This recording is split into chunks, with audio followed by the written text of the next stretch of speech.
లంబోదరాయ నమః. శ్రీ గోదా రంగనాథ స్వామినే నమః. తారాణి ఆధ్యాత్మిక ఛానల్కి అందరికీ స్వాగతం. ఈరోజు తిరుప్పావై పాశురాలలో 5వ పాశురం యొక్క అర్థం తెలుసుకుంటున్నాం.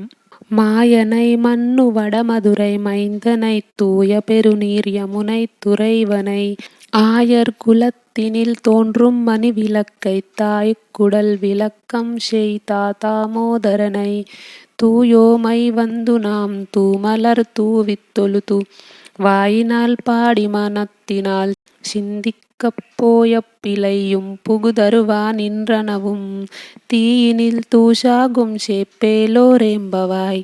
ఈ పాశురం యొక్క అర్థం ఏమిటంటే, చాలా ఆశ్చర్యకరమైన గుణములను చిలిపి చేష్టలను కలవాడైన శ్రీకృష్ణుడు అతడు ఉత్తర మధురకు నిర్వాహకునిగా జన్మించాడు.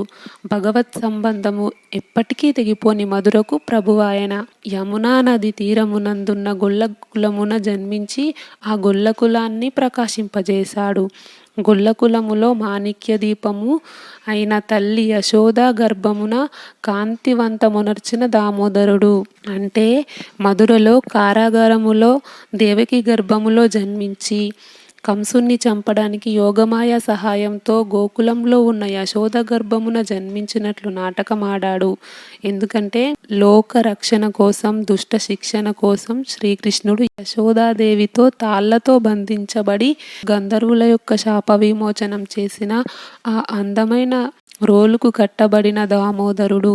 అందుకే మనమంతా ఈ వ్రతం కారణంగా శ్రీకృష్ణుని చేరి మనం వేరే ఇతర కోరికలేవి కోరుకోకుండా పవిత్రమైన మనస్సుతో స్వామికి పూలనర్పించి నమస్కారం చేసుకొని నోరారా అతని గుణములను, గొప్ప గుణములను సంకీర్తన చేద్దాము.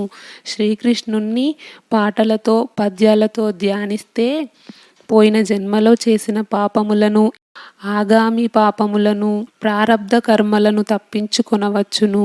అతని మంచి గుణములు అంటే మంచి లక్షణములను కీర్తనం చేయటం వల్ల పాపములన్నీ అగ్నిలో పడిన దూదిలాగా భస్మమైపోతాయి. కాబట్టి స్వామి యొక్క తిరునామం అంటే ఊర్ధ్వ పుండ్రాలు నుదుటి మీద దిద్దుకొని మనం కూడా శ్రీకృష్ణుని సామీప్యం అంటే కృష్ణుడికి దగ్గరగా ఉందాము. కర్మలు మోక్షప్రాప్తికి అడ్డము కదా. కర్మల వల్ల మోక్షం రాదు. కాబట్టి ప్రతి కర్మను అనుభవించి తీరాల్సిందే.